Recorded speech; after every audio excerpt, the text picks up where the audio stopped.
What's up, ladies and gentlemen of YouTube? Boogie298 coming at you live once again through the power of the internet, and this is my weekly gaming news wrap-up. If you've never watched this series before, know that about once a week I like to make a gaming news video. I want you to talk about all the latest news, some of the controversies, some of the things that are going on within the industry, and some of the stuff that's just personal to me, sometimes even just the games I'm playing and the reviews they're getting. And normally each week's episode does have a sponsor, and this week is no exception. This week we are sponsored by the folks over at the Verve app. Now, the Verve app was actually created by the guys over there at Crunchyroll and does include Crunchyroll. So if you subscribe to the Verve app, you're going to get Crunchyroll built right in. And that means if you click on the link in the description box below and download the Verve app right now, you can start watching stuff like Attack on Titan Season 2 or My Hero Academia Season 2, professionally subtitled by the folks over there at Crunchyroll. Or since Funimation is built right in, you can watch it professionally dubbed by the folks at Funimation. And if you click on the link in the description box below right now, you can get access to their free 30-day trial of their combo pack, which includes stuff like Cartoon Hangover, Crunchyroll, Funimation, Mondo, and more, and will give you access to their exclusive TV shows like Last Man, which just premiered on the service. So one of my most anticipated games of the year is this game right here, CUPHEAD. And it looks like a beautifully hand-drawn, beautifully animated, and very challenging platform shooter. But now this game actually spawned a little bit of controversy, believe it or not, due to the fact that right after Gamescom, a journalist over at GamesBeat uploaded a 30-minute gameplay video of him trying the demo and failing miserably at it, even screwing up parts of the tutorial. Now, this led a lot of people asking a very simple question. Do game writers, specifically journalists, specifically the ones who do reviews for games, do they need to be good at video games? And I've wanted to answer that question for a couple of weeks, so I figured I'd do it today. Now, let me start this off by saying, number one, I do not consider myself to be a games journalist. I consider myself to be an entertainer. That said, I also consider myself to be absolutely terrible at video games. If you've ever watched me play over on my gameplay channel or on my Twitch streams, you'll know I'm terrible at it. I can't even aim very well, even with mouse and keyboard. And you put a controller in my hands, those peasant sticks, I may as well not even try. But that said, let me go ahead and also say that I'm fairly certain I'll be able to get through at least the first level of CUPHEAD, probably beat the game. I'll at least be able to get through the tutorial. And I do think it's absolutely true that if you can't get through the tutorial, you can't beat at least the basic levels, if you can't complete the game, then I think it's very difficult for you to adequately rate a game or determine whether or not it was good. I also think it's fair that you shouldn't be reviewing video games if it's your first time up to bat. I think you probably should have a very good understanding of previous games that came before it, the current games that are on the market. I really think before you should be reviewing or even really talking about video games, you have to have a fairly decent vocabulary and an understanding of different mechanics and different games that exist. But that's really it. I think that's the only requirements. I don't think you have to be great at video games. You certainly don't have to be on an esports team.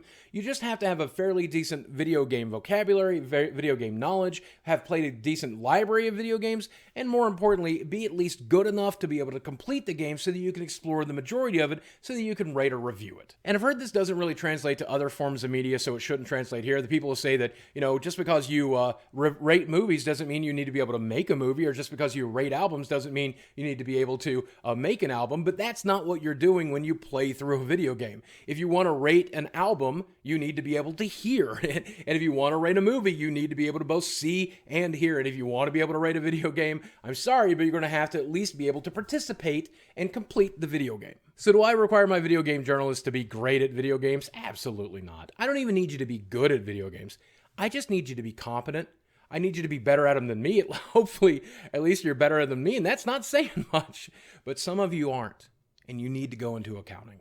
So let's talk a little bit about a game called Firewatch, a fairly older game, the developer of that game, and a fellow YouTuber by the name of Pewdiepie. So if for some reason you're unfamiliar with Pewdiepie, I'm not going to get too into the specifics, but let's say he is certainly a polarizing personality here on YouTube, specifically because of his very edgy and in many cases very inappropriate humor. Now, after all the controversy he went through last year, he actually made a mistake this last weekend. While live streaming live on YouTube, he actually said a word, a racial epithet that I certainly will not repeat here, nor pretty much anywhere else in my personal life. Not a word I'm likely to use. And due to Felix's stupid, idiotic, extremely damaging mistake, the folks over there at Firewatch, the developers, decided that they were going to use YouTube's DMCA tools to take down his gameplay of the video game Firewatch. And I think a lot of people are going to expect me to, harp on what a stupid mistake Felix made, or maybe harp on the folks over there at Campo Santa who make Firewatch.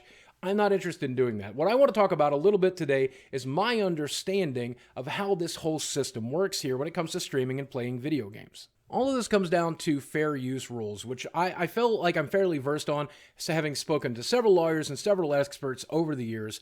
But the reality of it is, this is kind of a gray area. And most lawyers will tell you there is no landmark case that you can point to that basically defines whether or not playing a video game and streaming your performance of playing that video game would be considered transformative for the purposes of fair use, and whether or not you should be able to profit off of that. But a lot of lawyers have told me that chances are, specifically when it comes to stuff like cutscenes and narrative and dialogue and things that are not transformative as you play those games, those things would definitely be rolled in the favor of the people who made the game. And I think Firewatch is definitely one of those games that is very narrative driven with a lot of dialogue. No matter who experiences that game, you're going to experience it almost in exactly the same way as somebody else. But if it's not just simply a playthrough or a stream, if you do something like Video Game Donkey does and really edit chunks of video games out and make it truly transformative and make it truly something one of a kind, I think that is definitely going to be something that would definitely be allowed under fair use. So it's interesting. A playthrough of a game or a let's play of a game or a stream of a game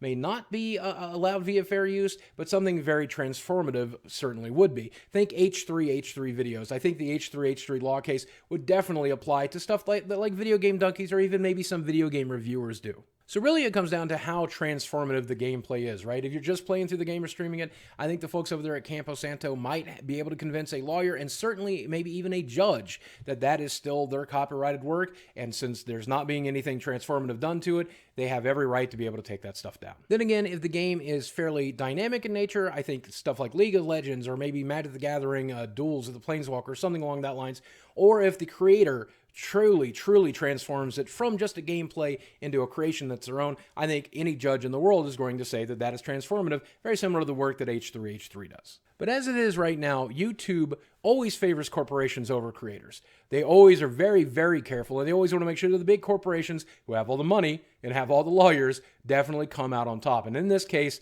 the system is definitely slanted towards developers right now, who may very well legally have the right to do exactly that and be able to control their message. And if you don't know this, we've complained about it many times here on the show, this is something Nintendo does every day. They assert that privilege, they assert that domination on every channel here on YouTube, which is why, even though I'm a Nintendo fan and they're my favorite gaming company, I very rarely talk about them because I do not want their boots on my neck. But legally, I do think based on the people I've talked to in the past, this could go either way. And let me tell you something. I really hope this is not the landmark case, because this one could go very badly. And even though I never saw Felix's playthrough of Firewatch, I feel like in that case, you might be able to get a judge to say, yes, absolutely, this is the landmark case. This is the precedent-setting case.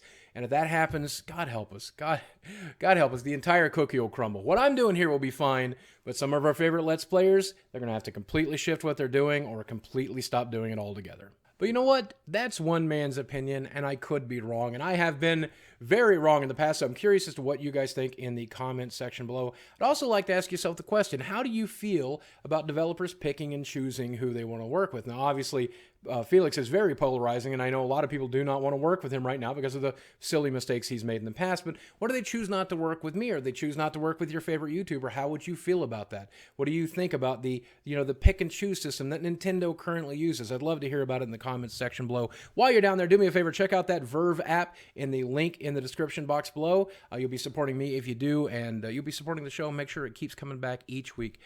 With that, I'm going to wrap it up, guys. Thanks for watching. I love you very much, and I'll speak with you again soon. Hope you enjoyed the episode, and hope you'll tune in next week.